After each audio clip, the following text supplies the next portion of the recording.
नमस्कार दोस्तों, स्वागत है आप सभी साथियों का स्मार्ट स्टडी यूट्यूब चैनल पर। साथियों, बिहार पुलिस का पेपर 1 अक्टूबर से स्टार्ट है, यानी 1 अक्टूबर, 7 अक्टूबर और 15 अक्टूबर को 3 दिन को आपका पेपर होगा और 3 दिन 2-2 शिफ्ट में, यानी 1 अक्टूबर को 2 शिफ्ट में, 7 अक्टूबर को 2 शिफ्ट में और 15 अक्टूबर को 2 शिफ्ट में, यानी टोटल 6 शिफ्ट में आपका पेपर होने वाला है बिहार पुलिस कांस्टेबल 2023 में। तो देखिए, अभी आपके पास बहुत ही कम समय बचा है और आज इस क्लास में बिहार पुलिस कांस्टेबल के लिए स्पेशली भारतीय संविधान के 50 महत्वपूर्ण क्वेश्चंस करवाएंगे, जो कि आपके परीक्षाओं में 100% पूछा जाएगा। तो आज का ये क्लास आपके लिए बहुत ज़्यादा इंपॉर्टेंट है।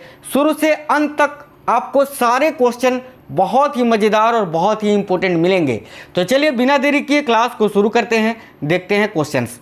आप सभी से रिक्वेस्ट है, क्लास को एक लाइक जरूर कर दीजिए। क्लास अगर पसंद आए तो अपने सभी दोस्तों के साथ जरूर शेयर करिएगा। आप में से कोई भी साथी नए हैं तो चैनल सब्सक्राइब करके बेल आइकन ऑन कर लीजिएगा, इससे आपको सारे क्लास का नोटिफिकेशन आएगा। चलिए देखते हैं क्वेश्चन।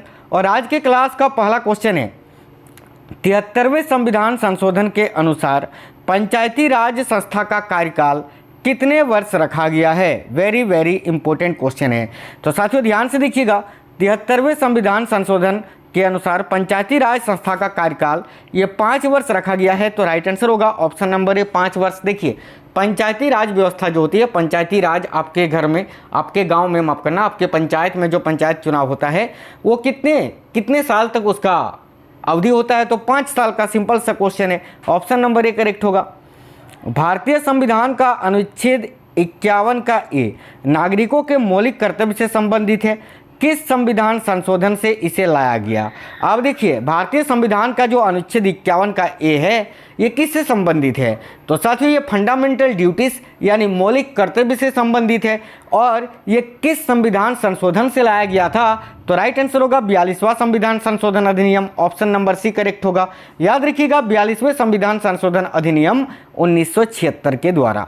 एक चीज़ और याद रखना कि मौलिक कर्तव्य संविधान के भाग 4 का क में यानी ए में वर्णित है। और मौलिक कर्तव्य जो है ये साथियों रूस के संविधान से लिया गया है, ये भी आपको याद रखना है। अगला है, किस संविधान संशोधन एक्ट के तहत मतदाताओं की आयु 21 वर्ष से घटाकर 18 वर्ष की गई? यानी वो कौन सा संविधान संशोधन एक्ट था जिसके तहत वोट देने की जो आयु सीमा है उसको 21 वर्ष से घटाकर 18 वर्ष कर दिया गया था? तो देखिए करेक्ट होगा ऑप्शन नंबर ए, 61वें संविधान संशोधन अधिनियम के तहत। चलिए अगला क्वेश्चन है, 14 अगस्त 2007 को, देखिए 14 अगस्त 2007 को संसद द्वारा भारतीय संविधान में संशोधन के उपरांत अब अनुसूचित जाति की सूची में जातियों की संख्या कितनी है? तो देखिए, अनुसूचित जाति जो है SC शेड्यूल कास्ट, इसमें जातियों की कुल संख्या कितनी है? तो याद रखिएगा 1206, करेक्ट होगा ऑप्शन नंबर बी। अगला क्वेश्चन है, भारत में संविधान में या भारत के संविधान में 9वीं अनुसूची किस संशोधन अधिनियम द्वारा जोड़ा गया था? यानी देखिए, भारतीय संविधान में टोटल कितनी अनुसूचियां हैं साथियों? तो 12 अनुसूचियां हैं और 12 में से ये जो 9वां अनुसूची है इसको किस संविधान संशोधन के द्वारा जोड़ा गया था? तो याद रखिएगा, पहला संविधान संशोधन अधिनियम के द्वारा। राइट है ऑप्शन नंबर बी। भारतीय संविधान, देखिए भारतीय संविधान के किस संशोधन अधिनियम द्वारा 6 से 14 वर्ष के सभी बच्चों के लिए शिक्षा के अधिकार को मूल अधिकार बनाया गया है? तो याद रखिएगा 86वें संविधान संशोधन अधिनियम के तहत, ऑप्शन नंबर बी।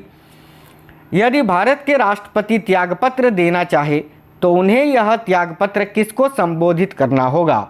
देखिए, भारत के राष्ट्रपति अगर त्यागपत्र देते हैं तो वो किसको देते हैं? सिंपल सी बात है, उपराष्ट्रपति को, option number C right answer हो जाएगा। अगला है, राज्यसभा के सदस्यों की अधिकतम संख्या कितनी होती है? तो साथियों ध्यान से देखिए, राज्यसभा के सदस्यों की जो अधिकतम संख्या होती है वो होता है 250, ऑप्शन नंबर सी। यहीं अगर आपसे पूछ ले कि लोकसभा के सदस्यों की अधिकतम संख्या कितनी होती है तो याद रखिएगा 552। नेक्स्ट है, निम्नलिखित अनुच्छेदों में से किसमें सहकारी समिति बनाने का अधिकार वर्णित है? तो देखिए, सहकारी समिति बनाने का अधिकार किसमें वर्णित है? तो याद रखिएगा अनुच्छेद 19 का 1 का सी में। आप बोलोगे सर प्रेस की स्वतंत्रता, देखिए प्रेस की स्वतंत्रता अनुच्छेद 19 का 1 का ए में वर्णित है, याद रखना, ठीक है। यहाँ सी करेक्ट आंसर हो जाएगा 19 का 1 का सी। अगला क्वेश्चन है पंचायती राज क्या है, किस सूची का विषय है, यह पूछा गया है। तो देखिए पंचायती राज ये साथियों राज्य सूची का विषय है, ऑप्शन नंबर सी। भारतीय संविधान द्वारा दिए गए निम्नलिखित मौलिक अधिकारों के कारण गैर अनुदान अल्पसंख्यक संस्थानों को आरटीआई अधिनियम यानी राइट टू इन्फॉर्मेशन अधिनियम के दायरे से बाहर रखा गया है। तो देखिए भारतीय संविधान द्वारा दिए गए निम्नलिखित मौलिक अधिकारों के कारण गैर अनुदान अल्पसंख्यक संस्थानों को आरटीआई अधिनियम के दायरे के बाहर रखा गया है, किस अनुच्छेद के तहत? तो याद रखिएगा अनुच्छेद 30 का 1 में, ठीक है, आर्टिकल 30 का 1। राज्यसभा के सदस्य जो हर दूसरे वर्ष सेवानिवृत्त हो जाते हैं, यानी राज्यसभा के जितने भी सदस्य होते हैं, यानी 250 अधिकतम सदस्य होते हैं, मान लेते हैं 250, ठीक है, तो 250 में से देखिए कितना सदस्य है जो कि हर दूसरे वर्ष में सेवानिवृत्त हो जाते हैं यानी रिटायर हो जाते हैं। तो याद रखिए 1/3, ठीक है, 1/3 जितने भी सदस्य हैं उसके 1/3 सदस्य जो हैं वो साथियों हर दूसरे वर्ष में सेवानिवृत्त हो जाते हैं, याद रखना। चलिए अगला क्वेश्चन है, ब्रिटिश ने किस वर्ष में भारत की संविधान सभा को बनाने हेतु मांग को स्वीकार कर लिया था? तो ध्यान से देखिए ब्रिटिशों ने किस वर्ष में भारत की संविधान सभा को बनाने हेतु मांग को स्वीकार किया था? तो करेक्ट आंसर होगा साथियों ऑप्शन नंबर सी 1940 में। अगला क्वेश्चन है, भारतीय संविधान के निम्नलिखित में से किस अधिनियम के अनुसार संसद में भारत के राष्ट्रपति और दोनों सदन शामिल हैं? यानी कौन सा अनुच्छेद में यह बताया गया है कि भारत में एक संसद होगा जिसमें भारत के राष्ट्रपति और लोकसभा और राज्यसभा होंगे? तो याद रखिएगा साथियों अनुच्छेद 79 में, यानी article 79, option number A right होगा। हमारे राष्ट्र के समक्ष लोगों की आशाओं और आकांक्षाओं के साथ साथ आदर्शों का भी वर्णन किया गया है किसमें? तो याद रखिए करेक्ट आंसर हो जाएगा ऑप्शन नंबर बी प्रस्तावना में। भारतीय संविधान की प्रस्तावना में हमारे राष्ट्र के समक्ष लोगों की आशाओं और आकांक्षाओं के साथ साथ आदर्शों का भी वर्णन किया गया है। भारतीय संविधान की कौन सी विशेष व्यवस्था दक्षिण अफ्रीका के संविधान से ली गई है? तो साथियों देखिए करेक्ट आंसर हो जाएगा ऑप्शन नंबर सी संविधान संशोधन। देखिए संविधान संशोधन की जो प्रक्रिया है ये साथियों साउथ अफ्रीका के संविधान यानी दक्षिण अफ्रीका के संविधान से लिया गया है और इसका प्रावधान संविधान के अनुच्छेद 368 में किया गया है। और देखिए संसदीय प्रणाली अगर पूछे तो ये ब्रिटेन के संविधान से लिया गया है। मूल अधिकार अगर आपसे पूछे तो ये यूएसए यानी अमेरिका के संविधान से लिया गया है। और मूल कर्तव्य अगर आपसे पूछे तो ये रूस के संविधान से लिया गया है। अगला क्वेश्चन है, राष्ट्रीय पिछड़ा वर्ग आयोग की स्थापना कब हुई? तो देखिए राष्ट्रीय पिछड़ा वर्ग आयोग की स्थापना 1993 ईस्वी में हुई थी, option number D right answer होगा। राष्ट्रीय भारतीय राजनीतिक पार्टी AITC का पूरा नाम क्या है यानी फुल फॉर्म क्या है? AITC इसका फुल फॉर्म आपसे पूछा गया है क्या होता है, जिसका सरकार अभी पश्चिम बंगाल में है, वेस्ट बंगाल में अभी AITC का ही सरकार बना हुआ है। तो AITC का फुल फॉर्म होता है all India Trinamool Congress, option number A. अगला क्वेश्चन है, बसपा का पूरा नाम क्या है? तो बसपा भी एक साथियों भारतीय राजनीतिक पार्टी है और बसपा का पूरा नाम होता है Bahujan Samaj party, option number A. आम आदमी पार्टी का गठन किस वर्ष किया गया था? तो ध्यान से देखिए आम आदमी पार्टी का गठन 2012 में दिल्ली के जंतर मंतर में किया गया था और इसका गठन या संस्थापक कौन है? तो याद रखिए अरविंद केजरीवाल जी, जो कि वर्तमान में दिल्ली के मुख्यमंत्री हैं। निम्नलिखित में से कौन सा मौलिक अधिकार नहीं है? तो देखिएगा साथियों समानता का अधिकार, स्वतंत्रता का अधिकार, शोषण के विरुद्ध अधिकार, ये तीनों मौलिक अधिकार हैं। लेकिन संपत्ति का अधिकार ये मौलिक अधिकार नहीं है, क्योंकि संपत्ति के अधिकार को मौलिक अधिकार की सूची से हटाकर वैधानिक अधिकार बना दिया गया था। कब? 44वें संविधान संशोधन अधिनियम 1978 के तहत। और वर्तमान में संपत्ति का जो अधिकार है ये साथियों अनुच्छेद 300 का क या ए में वर्णित है, याद रखिएगा, जो कि कानूनी अधिकार है, वैधानिक अधिकार है। संविधान के किस अनुच्छेद के अंतर्गत केंद्र सरकार राज्य सरकार को निर्देश दे सकती है? तो राइट है ऑप्शन नंबर ए अनुच्छेद 256 के अंतर्गत। देखिए अनुच्छेद 256 के अंतर्गत जो है केंद्र सरकार राज्य सरकार को निर्देश दे सकती है। अनुच्छेद 263 के अंतर्गत क्या है? तो साथियों देखिएगा आर्टिकल 263 जो है इसमें आपका अंतर्राज्यीय परिषद के गठन के बारे में बताया गया है। अनुच्छेद 356 इसमें राष्ट्रपति शासन के बारे में बताया गया है। और अनुच्छेद 370 जो कि जम्मू कश्मीर के इतिहास से संबंधित, हम आपका ना जम्मू कश्मीर के अलग संविधान से संबंधित था, जिसको हटा दिया गया है। अगला क्वेश्चन है, संविधान के किस अनुच्छेद के आधार पर देश में वित्तीय आपात की घोषणा की जा सकती है? तो राइट आंसर होगा ऑप्शन नंबर सी, अनुच्छेद 360 के अंतर्गत। याद रखिएगा, अभी तक एक बार भी भारत में वित्तीय आपात की घोषणा नहीं की गई है। राष्ट्रीय आपातकाल 3 बार लग चुका है, जो कि अनुच्छेद 352 के अंतर्गत लगता है, लेकिन वित्तीय आपातकाल अभी तक एक बार भी नहीं लगा है। भारतीय संविधान में किस अनुच्छेद को संविधान की आत्मा के नाम से जाना जाता है? तो देखिएगा, करेक्ट आंसर है अनुच्छेद 32 को, ऑप्शन नंबर बी, जो कि मूल अधिकार से संबंधित है। आज का अगला क्वेश्चन है, भारत में कानूनी संप्रभुता किसके पास निहित होता है? तो याद रखिएगा साथियों, भारत में कानूनी संप्रभुता जो होता है वो संविधान के पास होता है। तो करेक्ट होगा ऑप्शन नंबर बी, संविधान। भारतीय संविधान का संरक्षक कौन होता है? तो देखिए, भारतीय संविधान का संरक्षक होता है सुप्रीम कोर्ट यानी उच्चतम न्यायालय, ऑप्शन नंबर डी। संविधान में मूल कर्तव्यों को किस समिति की अनुशंसा के आधार पर शामिल किया गया था? तो देखिए, राइट आंसर होगा स्वर्ण सिंह समिति, ऑप्शन नंबर सी, 42वें संविधान संशोधन अधिनियम 1976। याद रखना, जो 42वां संविधान संशोधन अधिनियम है, इसमें बहुत ही महत्वपूर्ण कार्य किए गए थे, इसीलिए 42वें संविधान संशोधन को क्या कहा जाता है? मिनी संविधान कहा जाता है, याद रखना। भारतीय संविधान का निर्माण किसके द्वारा किया गया था? तो देखिए, भारतीय संविधान का निर्माण ये किसके द्वारा किया गया था? तो संविधान सभा के द्वारा, ऑप्शन नंबर बी। देखिए, इनमें से कौन संसद को राज्य सूची के विषयों पर कानून बनाने का अधिकार दे सकती है? तो याद रखिएगा, राज्यसभा, ऑप्शन नंबर डी। चलिए नेक्स्ट क्वेश्चन है, भारतीय संविधान में राष्ट्रपति के चुनाव का तरीका किस देश से लिया गया है? तो देखिए, राइट आंसर होगा ऑप्शन नंबर सी, आयरलैंड से, याद रखना।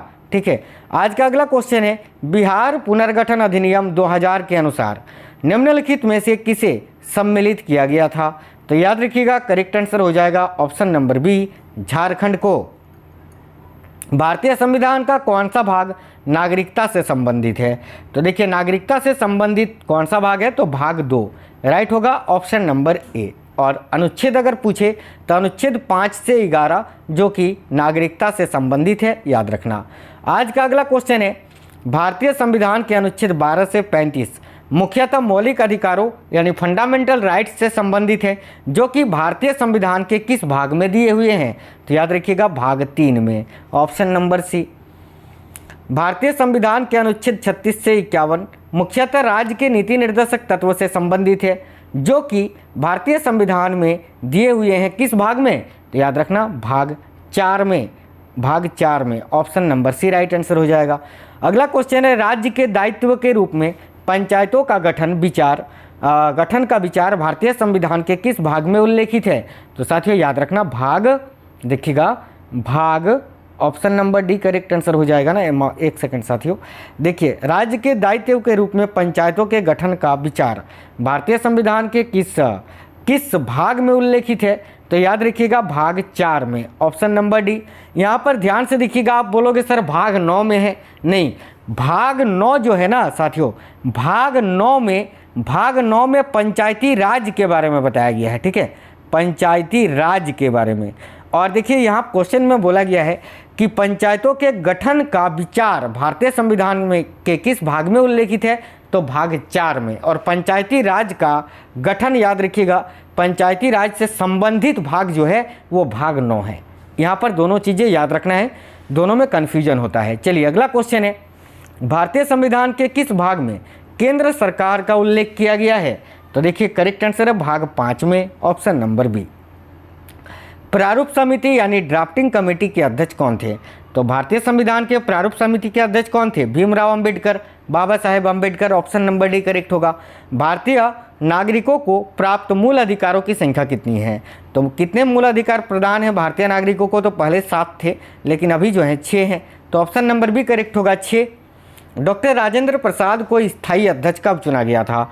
तो देखिए, डॉक्टर राजेंद्र प्रसाद को स्थायी अध्यक्ष चुना गया था 11 दिसंबर 1946 को। और देखिए संविधान सभा का गठन हुआ था साथियों 9 दिसंबर 1946 को। तो 9 दिसंबर और 10 दिसंबर तक संविधान सभा के अध्यक्ष कौन थे? तो डॉक्टर सच्चिदानंद सिन्हा, जो कि अस्थायी थे, याद रखना।